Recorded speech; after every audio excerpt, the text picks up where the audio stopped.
Juste avant la série Banni, j'avais réalisé une série que j'ai appelée Queer et qui mettait en scène des personnes de la communauté LGBT.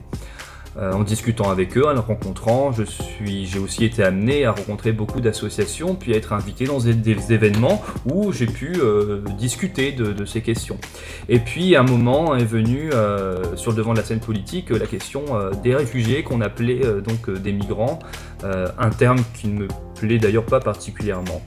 Donc j'ai essayé de poursuivre ce travail que j'avais commencé avec le mouvement ou la communauté LGBT vers cette question des réfugiés que j'ai donc appelé des bannis. En montrant ces personnes et puis à travers les expositions dont la vôtre, on pose des questions. On pose des questions au public qui se retrouve donc confronté à ces témoignages, à ces personnes.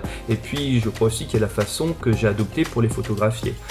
J'ai essayé de les montrer non pas comme des réfugiés, hein, en fait mes images, enfin en tout cas je l'espère, ne répondent pas à l'iconographie parfois un petit peu misérabiliste qui s'applique à ces gens, mais je les ai montrés comme des gens importants, comme des gens dignes et dignes d'être respectés, comme des gens que l'on pourrait retrouver sur des affiches, dans des magazines. Donc voilà, il y a cette vision que j'ai essayé d'amener d'eux, qui est en fait de faire d'eux nos alter ego. J'essaie vraiment de les rapprocher de nous, j'ai photographié tels que nous aimerions être photographiés, et c'est donc un procédé artistique et esthétique que j'ai employé, en espérant en fait créer de l'empathie et créer de la proximité entre eux et nous.